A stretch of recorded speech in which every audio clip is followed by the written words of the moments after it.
Hello students. आज की class में हम लोग देखेंगे अकाउंटिंग।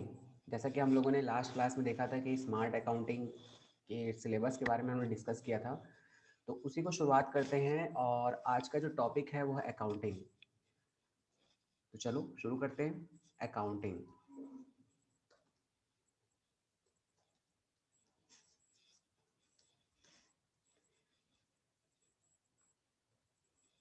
तो सबसे पहले सवाल ये आता है कि अकाउंटिंग होता क्या है। तो अकाउंटिंग एक प्रोसेस है। अगर हम परिभाषा की बात करें तो अकाउंटिंग क्या है, एक प्रोसेस है जिसमें हम लोग क्या काम करते हैं। जिसमें हम सबसे पहला काम करते हैं, जो आर्थिक सूचना है उसकी पहचान करते हैं। आर्थिक सूचना, आर्थिक सूचना की पहचान करते हैं। फिर इस सूचना को हम लोग रिकॉर्ड करते हैं। फिर रिकॉर्ड करने के बाद इसको क्या करते हैं, इसका समरी, समरी को हिंदी में बोला जाता है सारांश। सारांश लिखा जाता है, ठीक है। और अंत में इसको क्या किया जाता है, ठीक, सारांश लिखा जाता है। और ये क्या फायदा करता है, ये जो रिपोर्ट होता है, ये रिपोर्ट जो जो निर्माता हैं, यानी कि जो प्रोड्यूसर्स हैं, यानी कि जो कंपनी प्रोडक्शन करती है, उसको ये क्या देते हैं, वित्तीय सूचना। वित्तीय सूचना कहने का मतलब है अपनी कंपनी का पूरा वित्तीय जानकारी, पैसों की लेन देन की जानकारी ये देता है। साथ ही साथ अब जैसे कंपनी को अगर मान लो वित्तीय सूचना मिल गई कि हमारी कंपनी में कितना पैसा है, कितना हमने उधार लिया है, कितना हमारा किसी के पास उधार चढ़ा हुआ है, तो अगर ये सारी सूचना अगर उसको मिल जाती है तो वो क्या कर सकता है, उससे वो डिसीजन ले सकता है, ठीक है, डिसीजन ले सकता है, ठीक। तो अगर मैं अकाउंटिंग की परिभाषा में बोलूँ तो अकाउंटिंग की परिभाषा क्या होगी। अकाउंटिंग एक प्रोसेस है जिसमें हम लोग सबसे पहले आर्थिक सूचना की पहचान करते हैं, फिर हम उसे रिकॉर्ड करते हैं, फिर उसका सारांश लिखते हैं।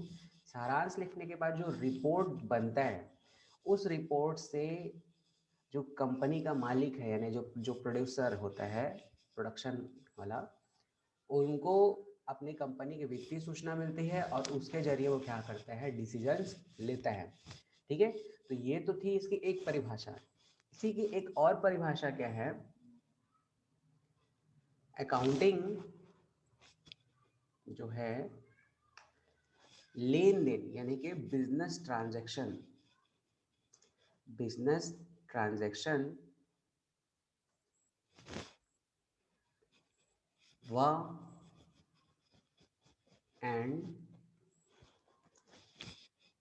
जो इवेंट्स होते हैं, है ना, घटना, इवेंट्स,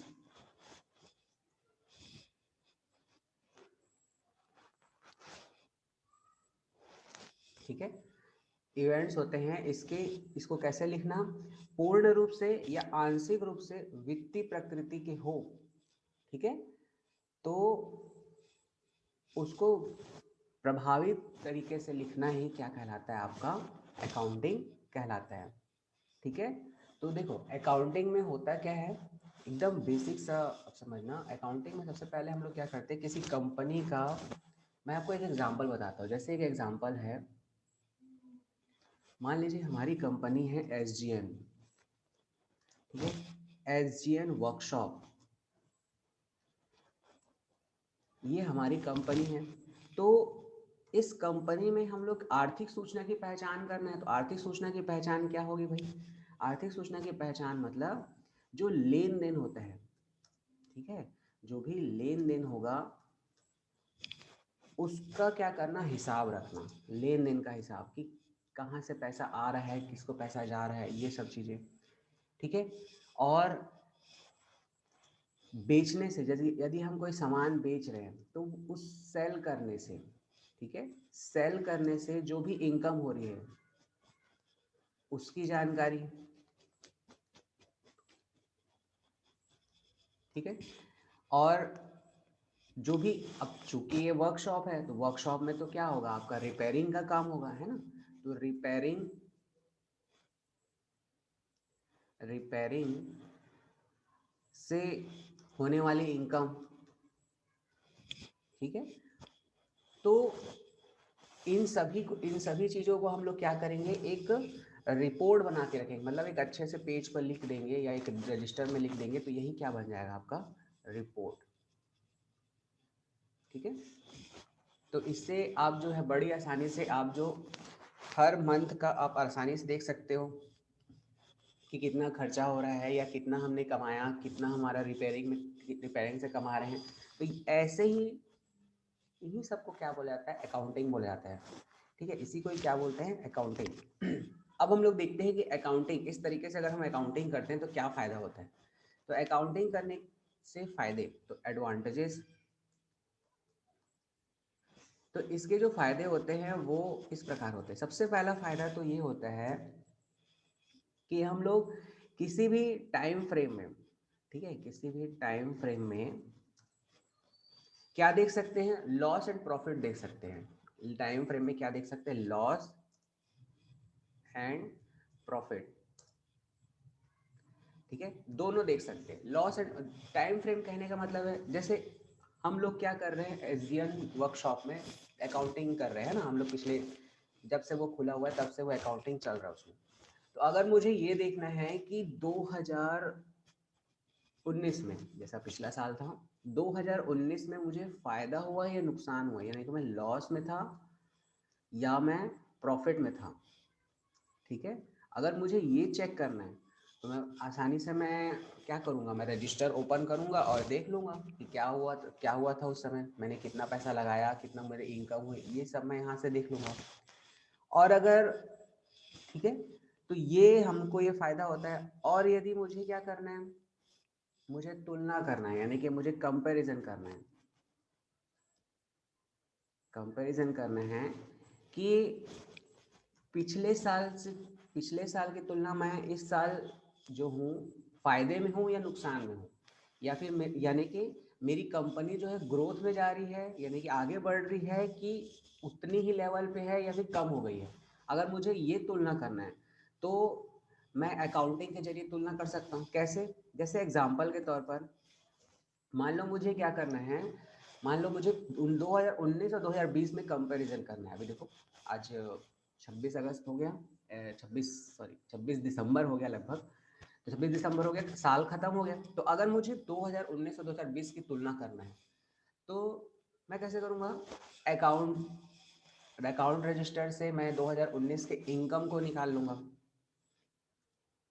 ठीक है, और 2020 की इनकम, ठीक है, और दोनों से कंपैरिजन कर लूँगा कि अगर मान लो मेरा 2020 का इनकम जो है वो ज़्यादा हुआ तो समझ लो हम प्रॉफिट में हैं, और यदि 2020 का इनकम कम हुआ तो समझ लीजिए हमारा जो हम क्या है अभी ग्रोथ में नहीं है, ठीक है। तो ये होता है आपके दो फायदे, ठीक है। इसके अलावा भी कुछ कुछ और फायदे होते हैं, तो चलो देखते हैं। तीसरा तीसरा फायदा ये होता है कि हमें इससे ये पता चलता है कि बिजनेस में,